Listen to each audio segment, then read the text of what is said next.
नमस्कार, मैं मृतांशु वत्स। जैसा कि आप लोगों को पता है कि बिहार पुलिस परीक्षा में किस तरह से धांधली की गई है, विद्यार्थियों के साथ अन्याय किया जा रहा है। दरोगा बहाली में भी उसी तरीके का मामला सामने आया था। 2017 से इस पर केस चल रहा है। सीबीआई की जांच की मांग की गई है। सीबीआई इस पर जांच कर रही है। न्यायालय में केस है। यहाँ की पटना के उच्च न्यायालय ने भी कह दिया कि धोखाधड़ी का मामला शुरुआत से ही इसमें गड़बड़ी नजर आ रही है, लेकिन फिर भी अभी तक बिहार सरकार सुधरने का नाम नहीं ले रही। लगातार इस तरह के मुद्दे उठ रहे हैं। बिहार का नाम खराब हो रहा है। कभी रूबी राय जैसा बिहार के हर एक परीक्षार्थी, हर तरह का शिक्षा व्यवस्था ध्वस्त हो गया है बिहार में। एक सरकार थी जिसने प्राइमरी एजुकेशन बिहार का खत्म कर दिया, और ये दूसरी सरकार है जिसने बिहार का सेकेंडरी एजुकेशन खत्म कर दिया। बच्चे क्या करें?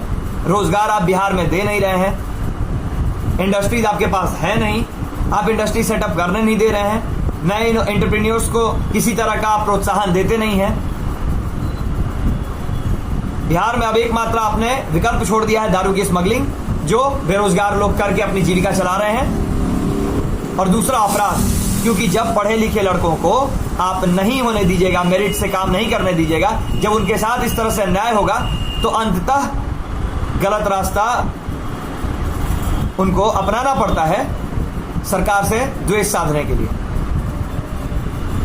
बिहार पुलिस में जिस तरह की धांधली हुई है, जिस तरह की गड़बड़ी की गई है, कि बताइए 25 नंबर का जो क्वेश्चन लिख कर आया है, रंग कराया है, उसका रिजल्ट हो जाता है, और जो लड़के इतना मेहनत करके 85, 87 और 97 नंबर का क्वेश्चन टच करके आते हैं, लिख कर आते हैं, सही करके आते हैं, उनका परीक्षा में रिजल्ट नहीं हो रहा है।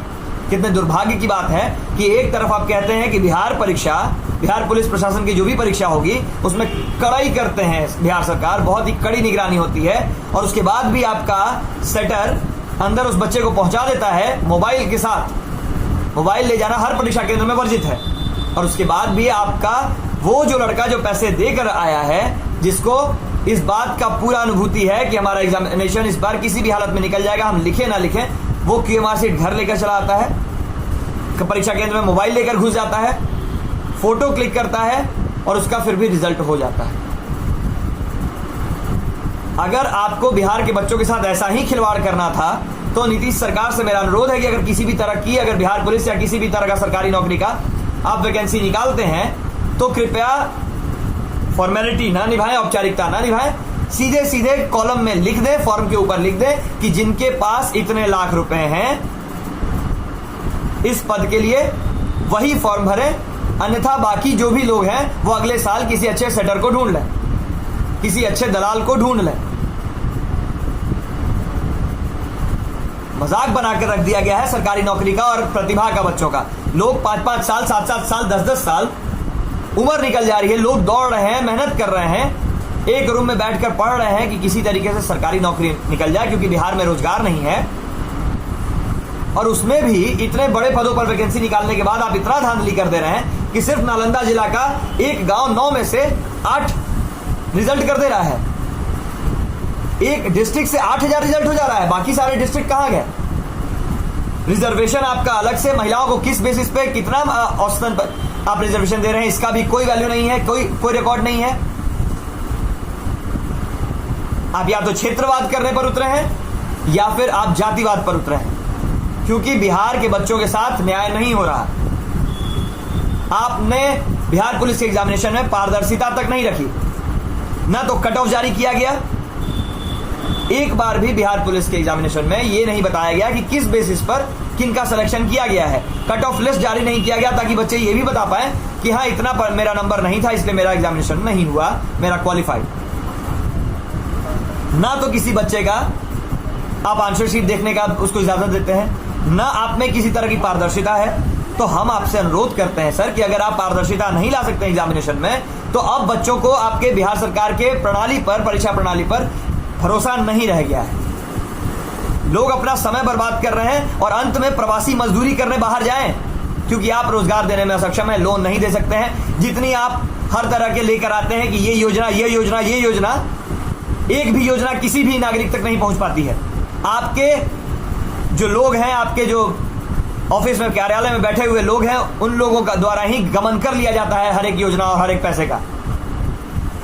विशेष राज्य का दर्जा मांगते हैं, लेकिन विशेष राज्य का कोई भी क्राइटेरिया आप पूरा नहीं करते हैं। आपने यूनिवर्सिटीज यहां खत्म कर दी, मजबूर कर दिया बच्चों को बाहर पढ़ने में। सेकेंडरी एजुकेशन कोई भी यहां नहीं लेता है। जो भी गरीब घर का बच्चा है, जिसके पास कोई साधन नहीं है, वही यहां रह जा रहा है। अन्यथा सारे बच्चों को दिल्ली और बॉम्बे और कोलकाता जाना पड़ता है वहां के यूनिवर्सिटीज में एडमिशन लेने के लिए।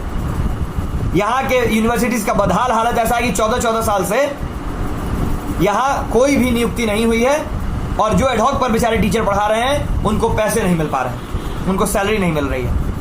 आपने मजबूर कर दिया है हर उस बच्चे को बिहार छोड़ने पर, इसी अपने दमनकारी नीतियों के कारण कि जब आवाज उठाता है कोई तो आप उसको दबा देते हैं, कुचल देते हैं, अपने अधिकारियों द्वारा उसे जेल में बंद करवा देते हैं। लेकिन अब यह लड़ाई नहीं रुकेगी। कल 16 तारीख को इसका बिगुल फूंक दिया गया है।